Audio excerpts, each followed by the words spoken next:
Hello everybody, my name's Llama Joe and welcome to my channel. Alright, we are back with the letter, more of Rebecca's story. Worried about her friend's behavior, Rebecca informed Ashton about Isabella's disappearance. It turned out that she spent the night at Zachary's and Ashton offered to pick her up. Rebecca went to school after and had a strange encounter in the hall what? That's a typo. With one of the student lockers. Ooh, spoopy. Okay, so yeah. We have such a long way to go.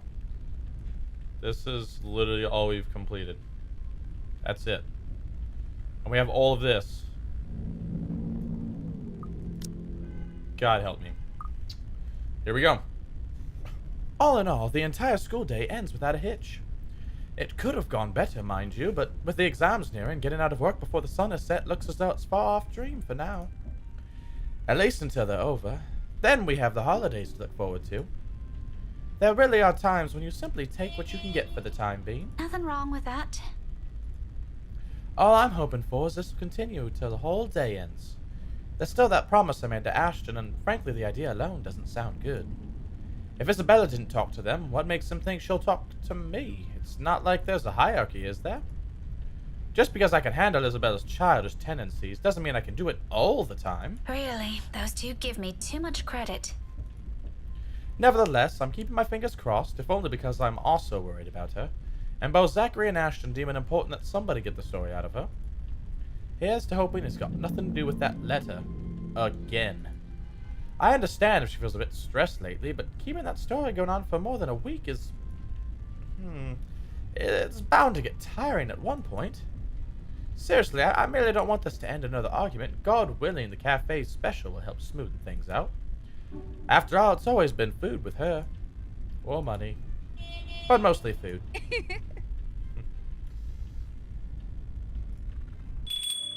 At this hour, the cafe is usually filled to the brim with people.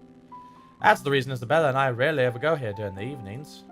It's simply too much of a hassle when we prepare food ourselves in the comfort of our homes, and there really isn't much reason to eat out lately. What with life going on and a busy streak? No time for long lines. Better spend that doing something productive, yes? Lucky there isn't one tonight. Only a few people are idle around the counter. 4 of them, in fact. A woman in her 60s and a teenager busy with his phone. Both are just waiting to be served their orders.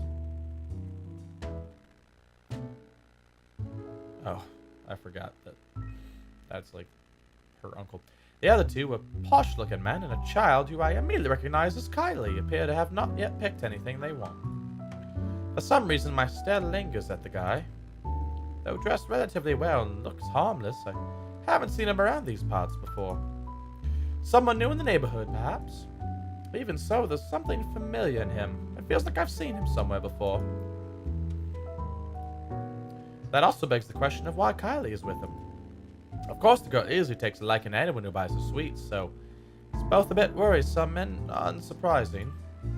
The blonde bloke doesn't look particularly thrilled with the company, though. I tear my eyes away from them soon enough once the guy at the counter appears, ready to take my order. That, and I'd also hate to be accused of ogling strangers. 2, evening special, takeout. He's already punched in the order before I even finish. Saying my order out loud is really more for formality's sake and made out of habit. He has known Isabella and I long enough that if we ever drop by here, he already knows it's always because I'm buying dinner for the two of us. I rarely visit here alone if I can help it, but Isabella can sometimes be a bad influence. He gives me a small smile before leaving to prepare my order while I fish for my wallet when... Look, you little ankle biter. If I buy you the biggest parfait they have, will you please behave? I would just like 10 minutes of peace and quiet. You said you'll get me some bread pudding this time. Yeah, well, darling, they said they ran out of it.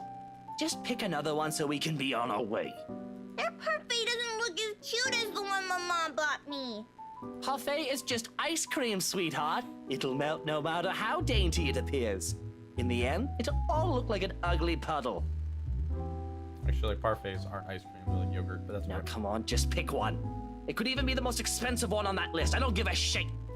I don't care. Oh, what I would give for someone to buy you off my hands right now. What? My whole attention instantly snaps back to them and their conversation. jumping to conclusions isn't something I'm particularly fond of, especially when all I have are baseless assumptions. But you can't really trust a stranger these days. No one around the cafe seems to have noticed his words either. Very suspicious words. Still, I don't move. Yet. But my hand has already shifted from my wallet to the book I'm carrying. A hardbound textbook. Looks harmless, but if a situation calls for it, it might be a good deadly weapon. Might. I haven't got the chance to try it anywhere so far. Today could be the day. But you promised. Look, if you don't want a parfait, how about a Bonifay pie? I'm sure it'll taste just as good as any other bread pudding. I'll even buy you the entire tray. How does that sound? That's not what you said before. Well, sweetheart, adults change their minds sometimes. He went from posh looking man to suspicious looking man. You said if I come with you, you'll buy me a bread pudding, and I did. And now you won't keep your promise. I want to go home. I miss my mom. No, darling, if I remember correctly, and I have a good memory, honey. What I said was, if you come quietly with me, I might buy you one. The quiet part didn't happen.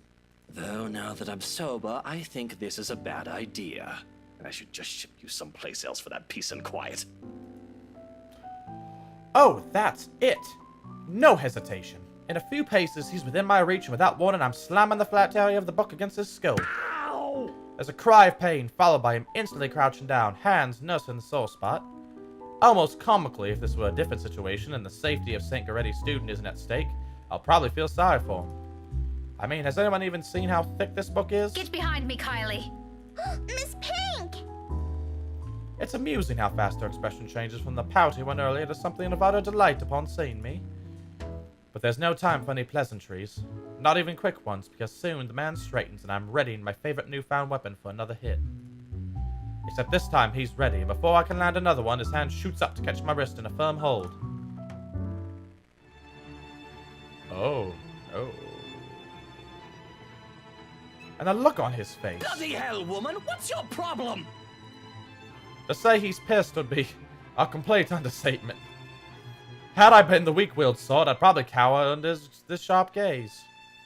But that simply isn't how I roll. If he thinks he can scare me and do as he pleases here, just because I'm a woman or whatever his reasons may be, he's got another thing coming for him. So instead, I return it to him with the same intensity, with the same venom. What's my problem? You're the one who has a problem here. Rotten bowbags like you don't deserve the freedom to run this town.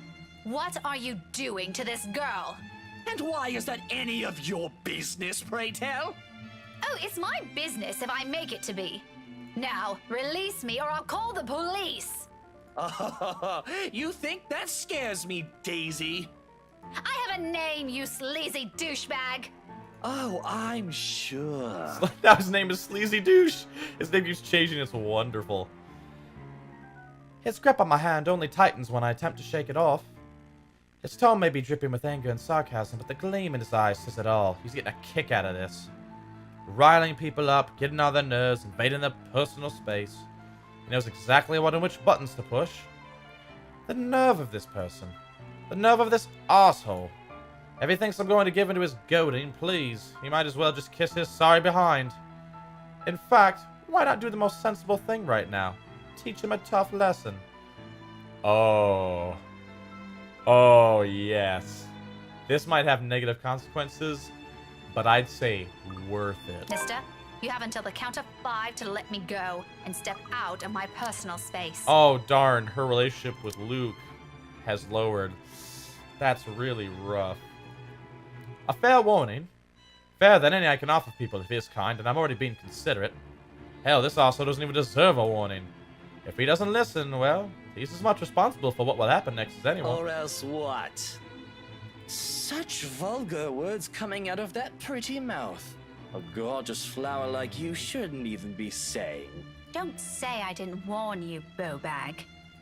Love that intensity, Daisy. FYI, I like feisty in a woman. It gives them this certain charm. Why don't you? Boom! 5. A second of silence. Oh. Oh, yes. Oh.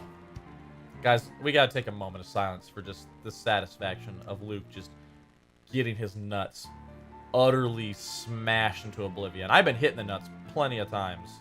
Not because of any situations like this, just... It happens to a guy, and I was in martial arts, so it happened a lot, but... Whew... That's satisfying. Then, without any preamble, my leg moves in one fluid motion, delivers a swift, powerful, well-placed kick to his nether regions.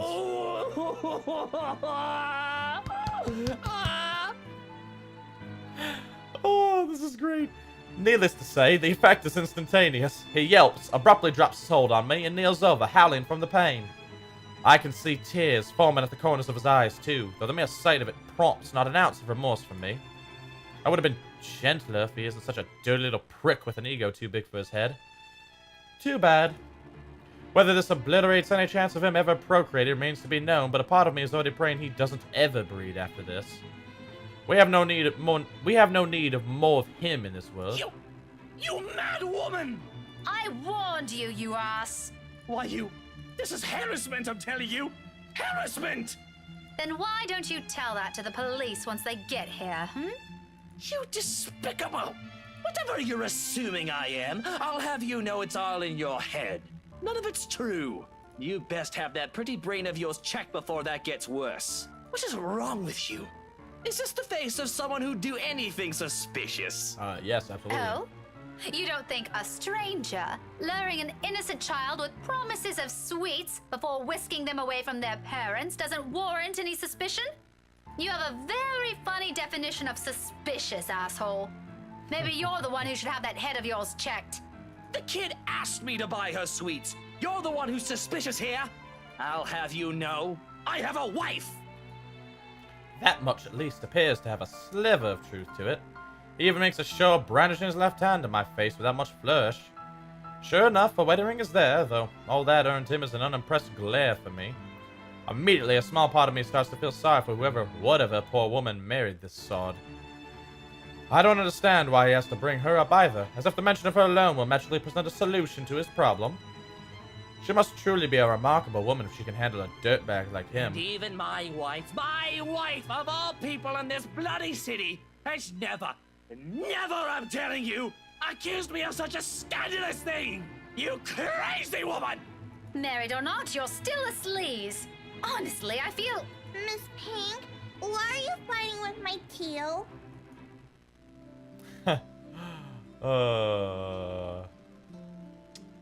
Worth it. So worth it.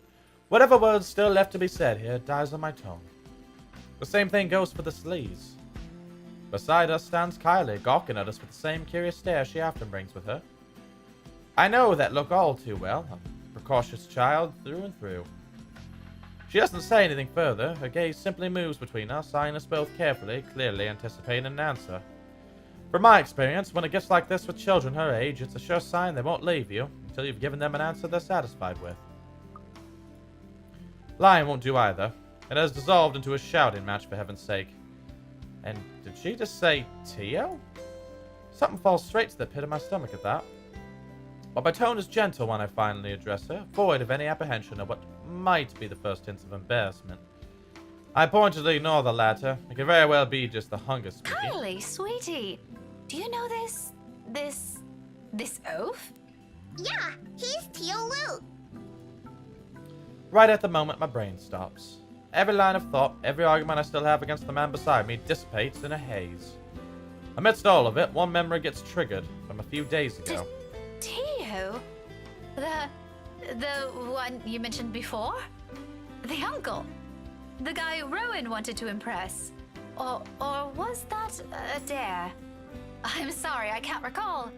Is it the one who promised he'll take Big Brother someplace cool? Yeah, the one and the same. Don't you know who he is? No. I sure as hell don't, darling. Because if I do, I wouldn't have let everything I've said earlier come out of my mouth. He's my Teal Luke. Gazillionaire extraordinaire, am I? No, the fairy godfather.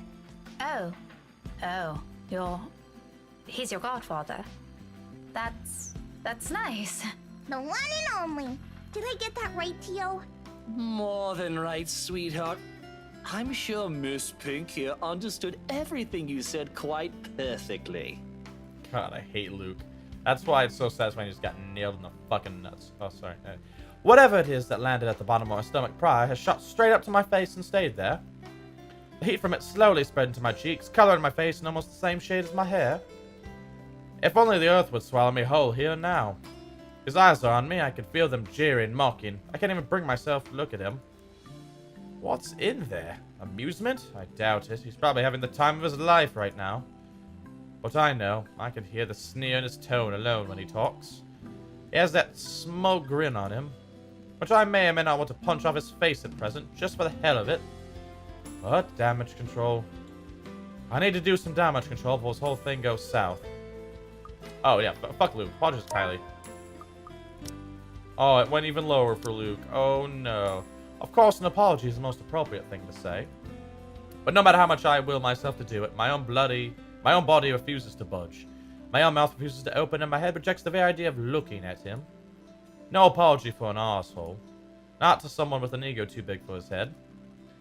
Let his pride suffer. I'm not going to eat my words for the sake of stroking his damn ego, less reason for him to gloat. Kylie, however, I owe an explanation. Don't worry, Kylie. I'm not fighting with your Tio. This is just, a discussion. A very serious discussion between a very mature adult and one that's not. Really? But I've never seen Tio angry before. It's because he's losing the argument. But don't ever follow his example, Kylie. You should always learn to be patient, even if things aren't going your way, okay? Oh sure, a discussion. And it involves hitting random strangers you meet at a cafe with a book. Deal with it. A hardbound book. Deal with it. Mind you, the little me hasn't recovered yet. If my future generation ever survives from this, we are going to have more than words, woman! Got him. I don't allow Kylie to hear his tirade and cover both of her ears with my hands. As fond as she is of the man, there are words he shouldn't be saying to in front of a child. How can he not know about that? More importantly, how on earth did someone like him become a godfather? Who allowed it? Maybe I should talk to Mrs. Suarez about it. Warn her how he's not a good influence for her children. Language! How can you use such crude words in front of her? Your goddaughter can hear you, for heaven's sake. Oh, and you didn't. If I remember everything correctly, you called me a rotten beau. So you're going to repeat it in front of her, just to make a point? What, are you 5? Even 5-year-olds are more sensible than you. Got him. Even Isabella, I can say that with much certainty. Even 5-year-olds are more sensible than you. See what I mean? Are you fighting again? Oh, no. Like I said, we were just having a discussion. We're actually done now. But you need to promise Miss Pink you will never grow up like this guy. Good kids don't do what he's doing. But I like Tio. And I'm quite sure Tio likes you too. But liking people is different. Just because you like him doesn't mean you have to be like him. There are better It's true. role models for you aside from him. Like you? Yes. Not exactly what I'm trying to get at. But if that's what you want, I don't see why not. Okay, I want to be like Miss Pink someday. I want to be a teacher, and I promise I won't be like Tio, even if he's a gazillionaire. Wow, turning my own goddaughter against me. How mature of you, Miss Pink. I don't care. His tone makes me pause. For the first time since this talk started, I look at him. Briefly, something flashes behind his eyes, something close to what might be an expectation falling, dismay. I can't be sure. It passes almost as soon as it appears. What's this about? Does he actually like having Kylie around? Doesn't seem like it from the get-go, but if that fond smile at him is anything to judge by, then maybe. Don't worry, Tio. If you buy me bread pudding tonight, I'll like you again. Oh, if that's all it takes, consider it done, sweetheart. We might have to find another place to buy it from, though. Somewhere safe, where a random crazy woman isn't going to attack us out of the blue. Let's go. Okay, bye, Miss Pink. I still like you, just not more than Tio anymore. See you. Kylie's already pulling him to the cafe's exit before I can protest on it. Although, it's not like there's anything to object on further. I may view that man, Luke, as someone hateful, maybe to the point of seeing him as an eyesore, but I don't think that'll have any bearing on what the child thinks of him. When you think about it, if she admires him so much like that, then maybe there's something agreeable in him. A part of him only Kylie sees. He still has the gall to wink at me before they both disappear behind the door, so maybe not. However, there's no moment to ponder about it. Seconds later, the guy at the counter waves me over and hands me a paper bag as soon as I pay. Okay, that's the other thing I wonder.